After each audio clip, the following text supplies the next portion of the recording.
बिहार के नियोजित शिक्षकों के लिए रोज प्रतिदिन कोई न कोई बड़ी खबर आ रही है। नियोजित शिक्षकों को शीघ्र मिलेगा सेवा शर्त। नियोजित शिक्षकों के वेतन में होगा 20 से 30% की बढ़ोतरी। इस तरह के खबर जो है प्रतिदिन प्रसारित किए जा रहे हैं, लेकिन मैं बता दूं कि इस तरह के खबरों के न तो हाथ है न तो पैर है, और बिल्कुल इस तरह से प्रसारित किया जा रहा है। खबर सत्य तब होता है जब सरकार के द्वारा कोई नोटिफिकेशन जारी किया जाता है। चलिए, मैंने पहले भूमिका आपको बता दिया, आप परिचय दे दूं। मेरा नाम सुनील कुमार बॉबी है। आप इस समय देख रहे हैं मगध संवाद। आइए अब चर्चा कर लेते हैं विस्तार से। दोस्तों, मैं बता दूं कि मगध संवाद आपको सच्ची और पहले खबर देने की कोशिश हमेशा करता रहता है, लेकिन मैं बता दूं कि बिहार के नियोजित शिक्षकों के लिए सेवा शर्त और वेतन बढ़ोतरी की जो बात है, सरकार के द्वारा अब तक किसी प्रकार का नोटिफिकेशन जारी नहीं किया गया है। लेकिन यह भी सत्य है कि सेवा शर्त बिल्कुल तैयार हो गया है।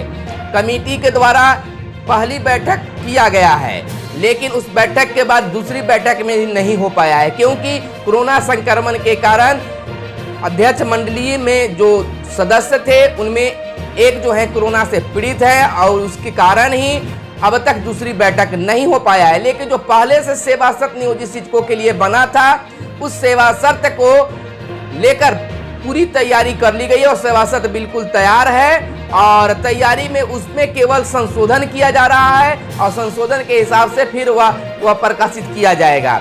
लेकिन जहां तक बात वेतन बढ़ोतरी के, वेतन बढ़ोतरी में 30% की बात आ रही है कि सचिवालय से एक खबर निकल कर आई है, लेकिन ऐसी कोई बात नहीं है। अब तक किसी प्रकार के सरकारी नोटिफिकेशन जारी नहीं किया गया है कि सरकार जो है नियोजित शिक्षकों को 30% बढ़ोतरी करेगी या 40% बढ़ोतरी करेगी। इस तरह का कोई नहीं है, भ्रम में आप न पड़े। लेकिन यह भी सत्य है कि नियोजित शिक्षकों को शीघ्र ही सेवा शर्त का लाभ मिलेगा, जिसमें वेतन बढ़ोतरी भी होगा, ऐच्छिक ट्रांसफर भी होगा, ईपीएफ का लाभ भी मिलेगा। वो तमाम चीजों को उसमें समाहित किया जा रहा है, लेकिन यह केवल सूत्रों की बात है। अब उसमें क्या होगा, जब तक सरकार की ओर से नोटिफिकेशन जारी नहीं होता है, तब तक इस पर कुछ विशेष कहा नहीं जा सकता है। ऐसे 30% की अगर बात कर ले, जो खबरें चलाई जा रही है, व्हाट्सएप फेसबुक पर आ रहे हैं कि 30% बढ़ोतरी की बात सचिवालय में चल रही है, टाइपिंग होने लगा है, ये सारे बात कुछ भी हो, लेकिन 30% जब अगर बढ़ता है तो नियोजित शिक्षकों का वेतन 40,000 से पार होगा। लेकिन सरकारी तौर पर अब तक कोई नोटिफिकेशन जारी नहीं है। लेकिन यह भी कन्फर्म है कि चुनाव से पहले नियोजित शिक्षकों को सेवा शर्त मिलेगा और उसमें वेतन बढ़ोतरी भी होगा, क्योंकि सेवा शर्त में ट्रांसफर, वेतन बढ़ोतरी सभी चीजों को समाहित किया जाएगा, तब होगा। लेकिन हमें कहना है कि आखिर नियोजित शिक्षकों के लिए सेवा शर्त क्यों, नई सेवा शर्त क्यों? आखिर जो पहले से बना हुआ सेवा शर्त शिक्षकों के लिए बना है, पुरानी सेवा शर्त क्यों नहीं? दूसरी ओर अगर नई शिक्षा नीति पर बातें कर लें, तो यहाँ पर जो नई शिक्षा नीति बनी है, लागू होने वाला हुआ है, जो मंजूरी कैबिनेट से मिला है, केंद्रीय कैबिनेट से मंजूरी मिल गया है, उसमें शिक्षक और छात्र को केंद्रित किया गया है। तो मैं कहना चाहूंगा कि नई शिक्षा नीति जो 2020 है, 1986 को कैंसिल कर और नई शिक्षा नीति को तैयार किया गया है, तो उसमें जब तक शिक्षक को संतुष्ट नहीं किया जाएगा, छात्र को संतुष्ट नहीं किया जाएगा, तो लाख आप बना ले नई शिक्षा नीति, उससे कुछ ज्यादा प्रभावित होने वाला नहीं है। आप शिक्षकों को मानसिक जो परेशानियां है उसको जब तक दूर नहीं कर पाइएगा, तो स्कूली व्यवस्था में कोई सुदृढ़ीकरण नहीं होगा। क्योंकि जब शिक्षा की लाचार व्यवस्था परेशान रहेंगे, मानसिक रूप से टेंशन में रहेंगे, तो कैसे संभव हो पाता है? तो नई शिक्षा नीति में सबसे पहले शिक्षकों को सुदृढ़ करने की जरूरत होगी। और जैसा कि केंद्रीय शिक्षा मंत्री निशंक साहब की अगर बातें कर ले, तो उनका एक बयान है कि आईएएस बनना आसान होगा और शिक्षक बनना अब आसान नहीं होगा। ठीक है, आप बहुत अच्छा प्रशिक्षण देंगे, कार्य करवाएंगे, शिक्षकों को संतुष्ट रखेंगे, शिक्षकों को अपने वेतन के लिए। देखिए, बिहार में नियोजनवाद की अभी दौर चल रहा है, लेकिन नियोजनवाद शायद नई शिक्षा नीति में समाप्त होगा। लेकिन सबसे पहले आप जिस शिक्षक को बहाल किए या बहाल करेंगे, बहाल होंगे, सबसे पहले उनको वेतन का सुदृढ़ करना होगा, समय से वेतन मिलेगा। यानी स्कूल में जाने और पढ़ाने का केवल उनको चिंता रहेगा, ना कि उनको वेतन के लिए, घर परिवार में व्यवस्था के लिए कोई चिंता ना हो, तब जाकर वो शिक्षा नीति कारगर और साबित हो पाएगा।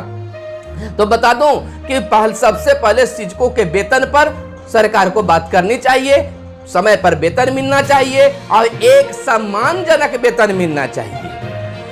ये नहीं कि जिस प्रकार से आज के दौर में बिहार के शिक्षकों को अपनी वेतन के लिए भी बात कर लीजिए, वेतन के लिए जो शिक्षक हैं हमेशा लगातार आवाज उठाते रहते हैं, बात करते रहते हैं, हंगामा करते रहते हैं, आंदोलन करते रहते हैं। जब चारों ओर हल्ला बवाल मच जाता है तब शिक्षकों को वेतन मिल पाता है। अखबार में लगातार खबरें प्रकाशित होती है, शिक्षकों का वेतन आ गया, तब जाकर वेतन मिलता है।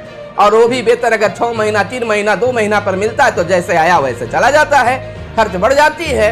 तो सबसे पहले नई शिक्षा नीति में शिक्षकों को मानसिक जो टेंशन है उनका दूर करना होगा। तो मैं चर्चा खासतौर पर करना चाह रहा था कि बिहार में जो नियोजित शिक्षकों की हालत है, सेवा शर्त के लिए बहुत सारे भ्रामक खबर फैलाए जा रहे हैं। उस भ्रामक खबर को मैं आपके समझ रखना चाहता हूं कि वह भ्रामक खबरों के पीछे मत पड़े, भ्रमित ना हो, क्योंकि सरकार के द्वारा कोई नोटिफिकेशन जारी अब तक नहीं हुआ है। लेकिन यह भी सत्य है कि सेवा शर्त बिल्कुल तैयार है, संशोधन हो रहा है, हो चुका है, कुछ मीटिंग और होंगे और उसके बाद सेवा शर्त को प्रकाशित कर दिया जाएगा। जहां तक वेतन बढ़ोतरी की बात है तो अंदर शिक्षा विभाग में कुछ भी चलता रहे, लेकिन जब तक नोटिफिकेशन जारी नहीं हो तब तक उस पर विश्वास करने की बात नहीं हो। लेकिन एक बात और कह देना चाहता हूं कि नियोजित शिक्षकों को 20% बढ़ेगा, 30% बढ़ेगा, यह हमें तो लगता है कि सरकार के द्वारा कुछ र्यूमर निकलवाया जाता है, शिक्षकों के बीच में लाया जाता है कि इस पर शिक्षक संतुष्ट हो पाएंगे कि नहीं।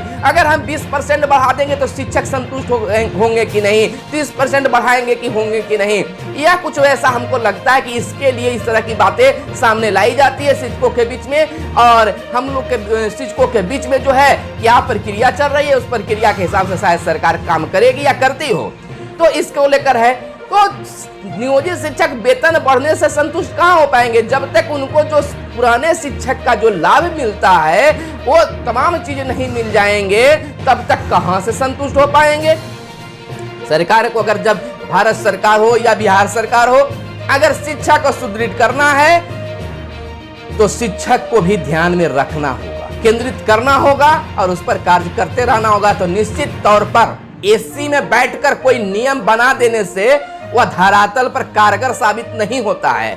श्रीमान आइए, धरातल पर आइए, आप एक गांव के विद्यालय में जाइए और देखिए कि वहां की क्या स्थिति है, क्या क्या समस्या आती है। आप एसी में बैठ के बना देते हैं नियम को, लेकिन ग्रामीण स्तर के विद्यालय में क्या समस्या आता है आपने कभी आम शिक्षकों से पूछा? आप पूछते हैं, खास शिक्षकों से पूछते हैं, आम शिक्षकों के भी तो दर्द को जाने कि जब बच्चे विद्यालय आते हैं तब उसको किस प्रकार से हम मुबुस्का करते हैं, उसको समझाते हैं, बैठाते हैं, कैसे करते हैं, ग्रामीण परिवेश में क्या है। तो खैर वो तो बना है, बनेगा, लागू भी होगा। लेकिन हमें कहना है कि बिहार के शिक्षकों पर भी ध्यान रखा जाए। बिहार में नियोजनवाद की जो दौर चल रही है, ये नियोजनवाद समाप्त होना चाहिए, क्योंकि यह शिक्षा विभाग के लिए कोड़ साबित है। जब तक नियोजनवाद खत्म नहीं होगा कुछ भी सुधार होने की संभावना नहीं है।